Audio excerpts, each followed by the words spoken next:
pessoal que está no Zap. Deixa eu avisar aqui para eles.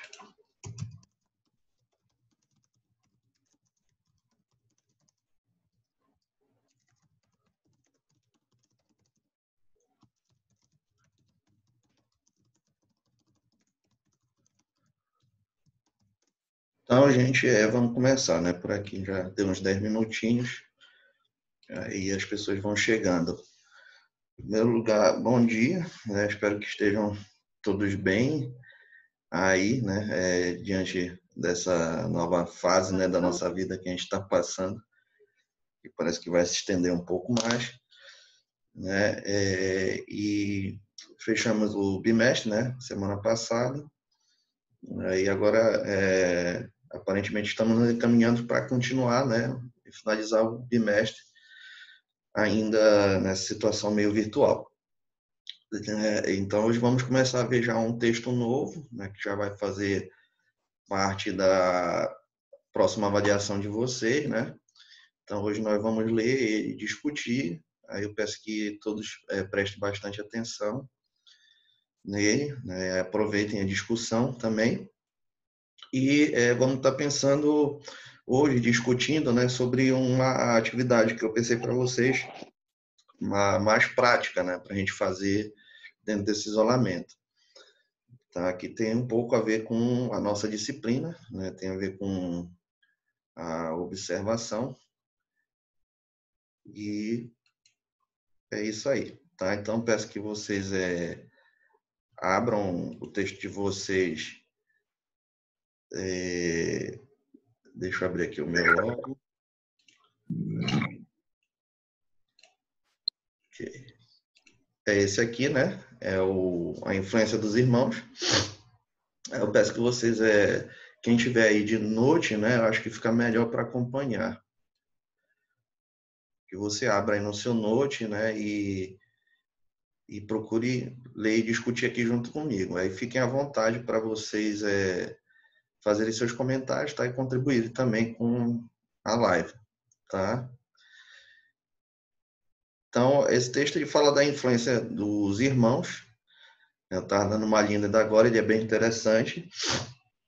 Então, ele inicia aqui, né, com uma frase até engraçada, né? Que Freud estava enganado e Shakespeare certo, né? Os irmãos brigam, né? Então, vamos ver mais ou menos o que eles estão abordando nesse texto aqui.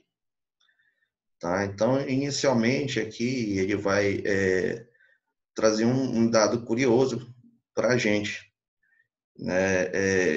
Em relação à preocupação com crianças, né, sozinhas, né? Que é uma coisa nova. Ainda mais assim nesse isolamento, né? Às vezes a gente fica tão preocupado com a gente mesmo, né? Que a gente às vezes esquece um pouco nossos filhos, né? E aí, principalmente quando eu fico sozinho, né?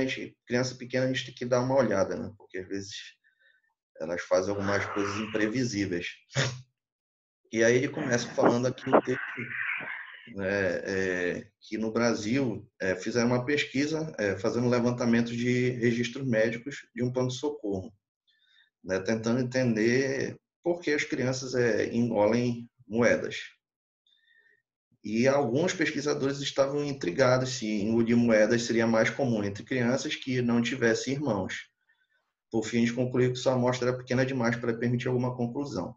Então, eles provavelmente devem ter pensado, quando se interessaram por isso, né, no sentido de que será que se a criança tiver um irmão, né, iria diminuir a probabilidade dela engolir moedas ou não? Né? Porque, imagina assim, como eu estava falando, a situação, a criança está sozinha, né, aí está brincando, aí pega uma moeda, né, muito pequena, né, ainda não entende muito bem as coisas, aí de repente pega e engole. Será que se ela tivesse com um irmão mais velho, né, ou mais novo, será que esse irmão iria impedir ela de engolir?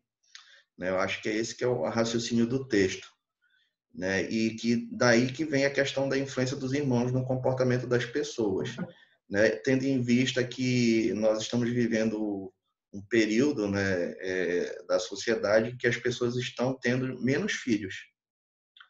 né? Então, ele vai comentar no texto de uma época em que as famílias tinham mais filhos, né? E aparentemente, né? Lógico que ele não deixa isso fechado, né? Porque tem que ter pesquisas. Aparentemente, as crianças eram assim mais saudáveis, né? Mas talvez isso seja só uma impressão, tá? Então, aí ele tenta relacionar isso, né? Um padrão histórico antigo da sociedade em que as famílias eram maiores, né? E compara com o nosso tempo de hoje, né? E que as pessoas estão diminuindo, né? Mais em relação a ter filhos. Tá? Então ele continua aqui, que essa tentativa estava longe de ser a primeira vez que especialistas buscavam descobrir efeitos colaterais de se ter apenas um filho, né? Então, na Itália, anos atrás, pesquisadores tentaram apurar se as filhas únicas eram mais propensas a desenvolver distúrbios alimentares na adolescência, né? Então, a gente sabe, por exemplo, acho que vocês estão estudando desenvolvimento, né, esse semestre com a Dani. Não sei se ela chegou a falar com vocês, né, que geralmente esses distúrbios alimentares, né, como anorexia, né, e etc., geralmente eles acontecem na fase da adolescência e principalmente com meninas, né, porque é um distúrbio que ele está ligado à autoimagem da pessoa, né? A pessoa se olha assim no espelho, né, e, por exemplo, né, ela tá magra, né, mas ela se vê, né, ela tem uma autoimagem dela como bem gorda, né? Uhum. Então, esses distúrbios, geralmente, acontecem na adolescência, né, na psicologia do desenvolvimento, e geralmente eles terminam na fase adulta, né? Então, a gente sabe que tem uma série de influências aí, né? Desde de mídia, né? A questão da própria puberdade em si, né? Uma coisa que mexe muito com a imagem da menina, né, dos meninos, a própria questão da mídia, essa questão do corpo perfeito, né, busca pelo corpo perfeito, a mídia coloca, isso afeta bastante também, né? Tá? Então, vem daí esse estudo. Tá? Então, será que eles pensaram assim, filhas únicas eram mais propensas a desenvolver esses distúrbios, né? Aí descobriram que não, né? Então, em Israel, continuando aqui, um estudioso constatou que a incidência de asma era maior entre filhos únicos, né? Só que aí o que aconteceu? Ele comparou isso com famílias que tinham de 15 a 20 irmãos. E aí esse dado, né, demonstrou que era maior. Mas quando ele comparou com famílias menores, né, de irmãos, essa diferença entre o índice de asma era quase imperceptível. Tá? Então, pais de filhos únicos não precisavam mais se preocupar, né? Então, a gente vai perceber assim que esse interesse por estudar, né, a questão de incidência, né, de certas situações em crianças, famílias de um filho só, né, é uma coisa histórica, uma coisa tipo uma moda da ciência, né? A gente vai perceber que a ciência ela tem modas também, né? Agora, por exemplo, qual é a moda, né? A moda é falar sobre o Covid-19, isolamento, né? E é interessante, né? Ontem eu estava vendo, né, uma notícia, não sei se vocês viram, né? O Moraes Moreira, aquele cantor, né, baiano, morreu, né? Que eu gosto muito, né?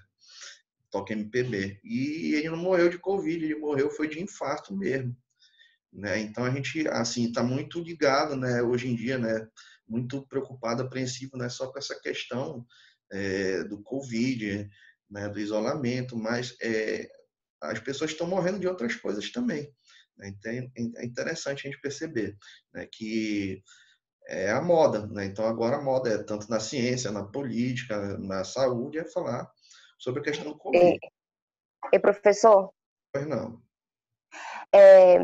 o parecer que eu tive em relação à questão do texto é que ele tenta provar, ele queria que fosse algo científico, ele queria provar essa questão da influência dos irmãos. Uhum. Ele comprovou na questão da observação do comportamento, mas essa questão de doença, da criança, de acontecer mais acidente ou não, todos os países para onde ele foi para pesquisar em relação a isso, não teve um resultado esperado. Uhum.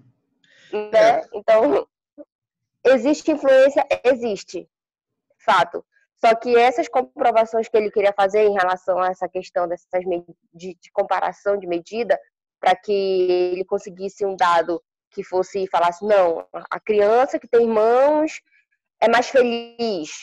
Ele não conseguiu obter esse tipo de padrão, esse tipo de dado. Porque isso ele fala que é de um interesse histórico, né, Tassi? Porque antes, sempre tem aquela comparação, né? A gente faz hoje, por exemplo, porque a minha família era cheia de irmãos, né? E era muito mais feliz, né? As pessoas, acho que ela partiu desse pensamento aí, né? Que as pessoas tendem a achar que famílias maiores são mais felizes, né? Porque tem mais irmãos, tem como interagir mais, e famílias menores, né? Talvez não tenham tanta felicidade assim, né? Então, parte desse raciocínio do senso comum, eu acho que ela quis desenvolver nesse sentido. Só que ela percebeu que não é bem assim, né? Também, né? É uma questão de época, né? Que a gente está vivendo hoje em dia, não dá para comparar como antigamente. Só um instantinho, tá? Então, vamos continuando aqui, né? A leitura. Obrigado pela contribuição. Então, enquanto isso, por todo o Reino Unido, né, pesquisadores investigavam se os filhos únicos tinham menos verrugas. Não que você precisasse saber mais, já que eles descobriram. Filhos únicos têm mesmo menos verrugas aos 11 anos. Entretanto, segundo pesquisadores escoceses, filhos únicos sofrem mais de eczema. Pelo visto, a pesquisa sobre filhos únicos virou uma febre, mas isso não surpreende. Nas 2 últimas décadas, a proporção de mulheres que têm apenas um filho duplicou nos Estados Unidos, né? Aí, que é isso que eu falei para você, né? É uma febre, é uma moda, né? Mas por quê, né? Porque tem se percebido, com o passar do tempo, que as famílias têm diminuído, tá? Então, há uma preocupação maior, porque é aquele negócio, né? Quem tem um filho, né, tem que cuidar do seu pintinho, né? Para que ele fique bem, né? E sobrevive. Tá? Então, realmente pode ter uma preocupação maior aí, né, na saúde dos filhos. Tá? Então, a maioria das famílias hoje em dia é de filho único, né, e é mais comum, né, termos famílias com 2 filhos.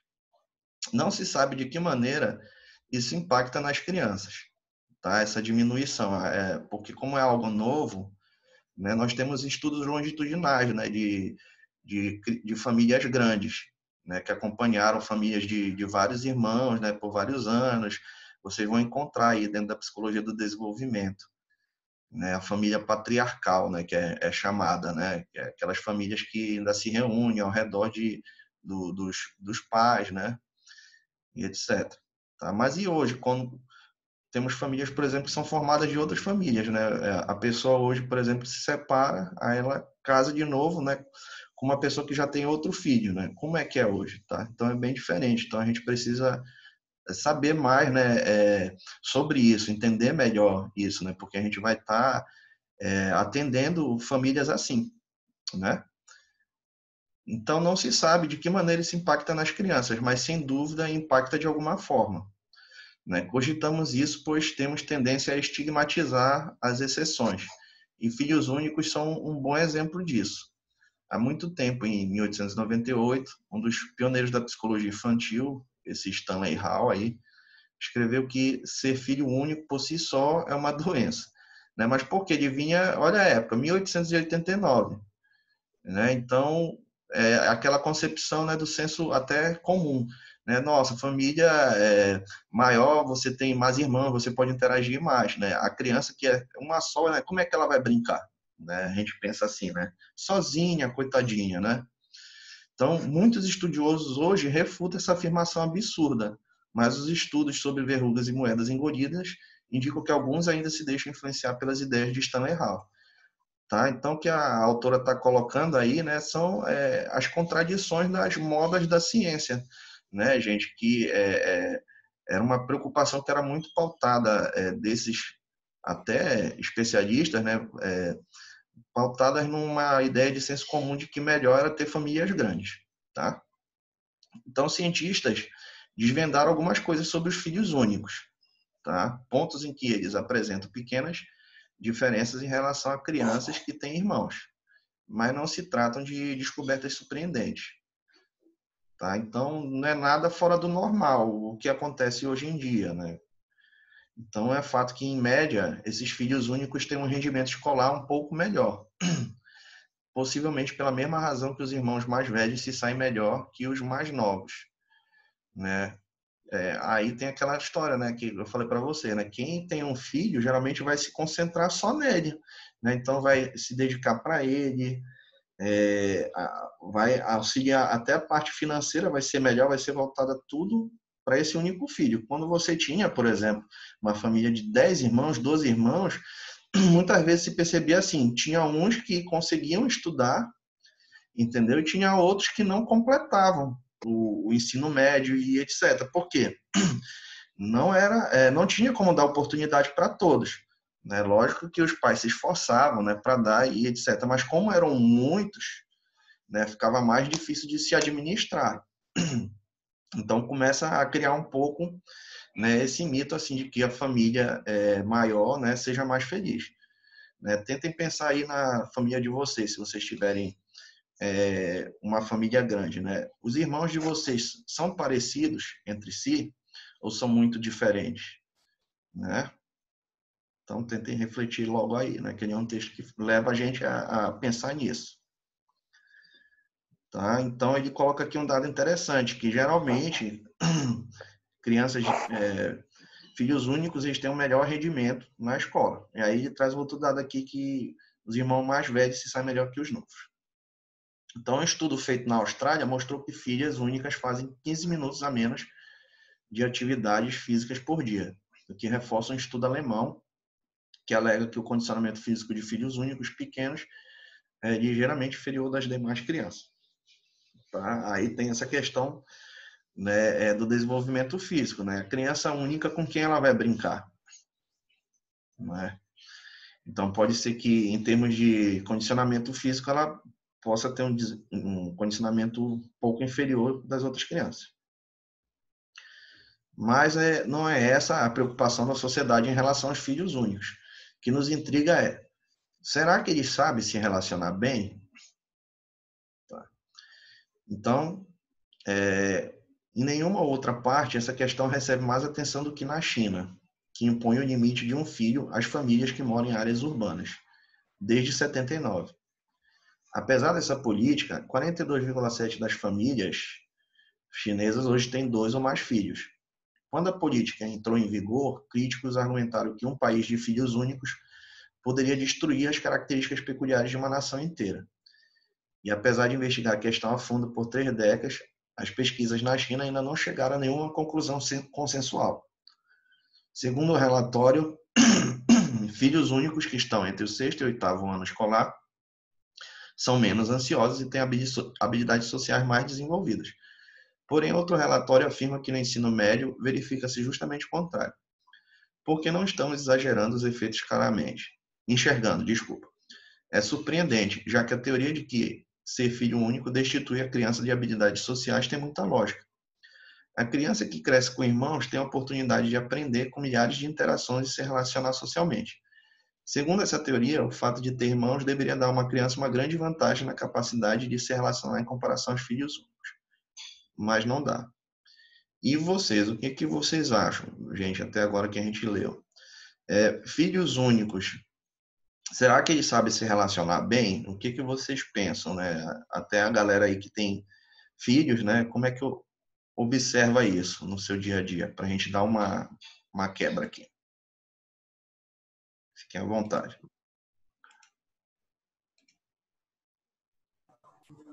Professor, eu acredito que essa pesquisa, uma pesquisa sobre filhos únicos, ela requer muitas variáveis em comparação aos filhos, a parte que tem mais filhos, no caso, né? Por que tem variáveis? Depende muito da criação, depende muito da idade entre um filho e outro. Então, eu acho que são variáveis que têm que ser colocadas quando vai se comparar um filho único. Ah, tá, você é filho único, mas você está sendo comparado com quem? Com uma família de pessoas que têm filhos de 10 em 10 anos, ou você está sendo comparado com uma família de pessoas que têm filhos, assim, um atrás do outro, de 2 em 2 anos, ou um ano, alguma coisa assim. Porque a interação entre os irmãos acontece mais quando eles são mais ou menos da mesma idade. Interação, eu não digo coisa boa, não. Pode ser briga, pode ser coisa... Eles têm mais envolvimento, mas o irmão que ele é maior, ele já está num... E o menor, a interação, por mais que tenha brigas ainda, mas não tem essa interação de estar sempre brincando junto, essas coisas, porque a idade não... Os interesses não são parecidos. Então, assim, para se comparar, as variáveis eu acredito que tem que ser grande, tem que ser muito esclarecidas. Então, para não ter erro na pesquisa, né, da pessoa. Porque se você falasse, Natália, o que você sugere? Eu sugiro que você tenha mais filhos. Agora, por quê? Porque eu sugiro que você tenha mais filhos. Eu acho bom uma família com muitos filhos. Agora, e tem uma visão religiosa a respeito disso, porque é para crescer e multiplicar a terra. A tua Mas família foi grande, Natália? Tem muitos irmãos? eu tenho, olha, eu nasci, eu era gêmea, né? Uhum. Depois de 6 anos, minha mãe teve a minha irmã. Foi quando a minha irmã morreu.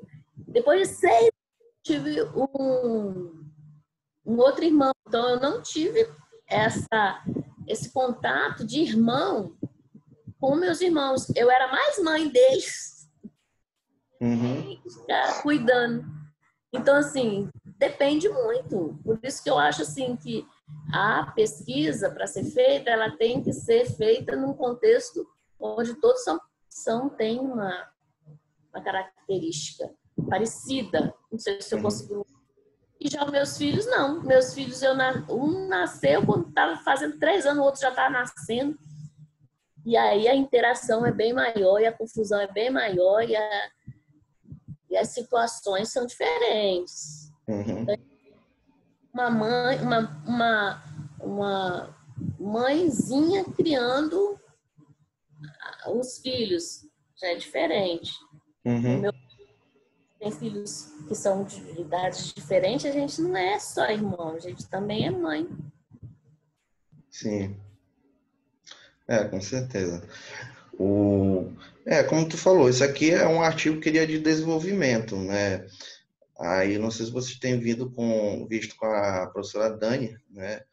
Mas geralmente estudos de desenvolvimento eles são feitos a partir de acompanhamentos transversais ou longitudinais. Não sei se vocês ouviram, já que tu está falando de variável, né? Até me espantei, né? Natália falando de variável, né?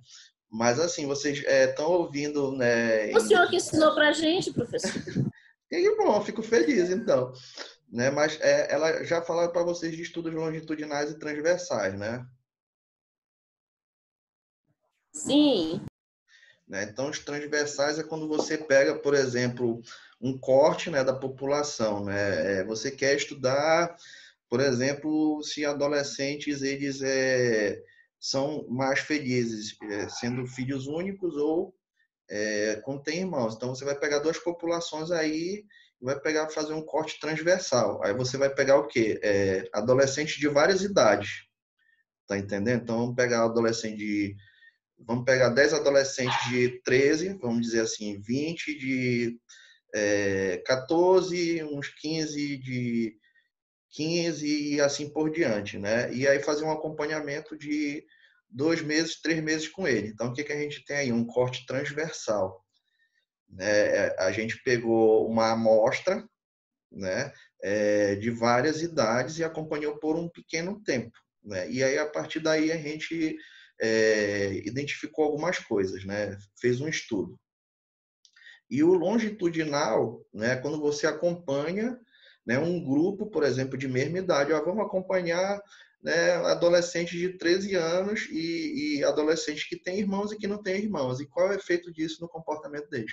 Aí eles fazem um estudo, por exemplo, de 3 anos, de 4 anos, né? Então, esse é um estudo longitudinal, que vai acompanhar o desenvolvimento, né, desses adolescentes em si, né, por um período de tempo. Tá? Então, como a gente está discutindo aqui método, né, e variável, então você já deve perceber que são muitas coisas para analisar dentro do desenvolvimento, né? Mas os estudos de desenvolvimento eles são feitos dessa maneira, né? Logicamente, sempre entendendo que são muitas variáveis que não vai dar conta de tudo, né? E vamos ver também, por exemplo, que nem nesse artigo aí, que ele pega exemplos de outros países, né, de pesquisa, por exemplo, na Escócia, nos Estados Unidos e etc. E às vezes esses estudos aí não têm muito a ver com a nossa cultura, tá? Então, tem a ver com o que você disse mesmo. Vai depender muito. Mas, de maneira geral, deixa eu voltar aqui para o texto. Os estudos, né, de desenvolvimento, eles ajudam a gente a entender melhor, né? Por exemplo, o que aconteceu lá na China, né? Eles colocaram essa lei em 79, né? E estão acompanhando até hoje como isso influencia na população deles, né? Só que não chegaram a um consenso, tá? Mas eles já observaram algumas coisas, né? Por exemplo, ele coloca aqui, segundo um relatório, filhos únicos que estão entre o 6º e o 8º ano escolar são menos ansiosos e têm habilidades sociais mais desenvolvidas, tá? Porém, outro relatório afirma que no ensino médio, verifica-se justamente o contrário, tá? Então, já dentro desses estudos de desenvolvimento, observou-se, né, que as crianças que são filhos únicos, né, algumas, né, têm uma dificuldade de interação, né, comparando com crianças que têm, pessoas que têm 2 filhos, desculpa. Aí, como você falou, né, aí você já encontrou uma outra coisa diferente, né? Mas se tiver um filho e tiver muita diferença de idade, né, esse filho aqui vai estar em outra fase e o meu vai estar em outra, e eles não vão se acompanhar. Tá? Então, acontece realmente isso. Alguém mais tem algum comentário? No meu caso é assim, professor. Meus filhos, eles têm 7 anos de diferença. Eu tenho um de 13, que vai fazer 14, e o outro de 7. E o pessoal fala, igual o meu irmão, ele já tem 1 ano só de diferença. E elas brigam muito. Eu falei, mas não é diferente daqui. Os daqui são 7 anos diferentes, brigam muito também. Eles não se relacionam assim, mas é menos.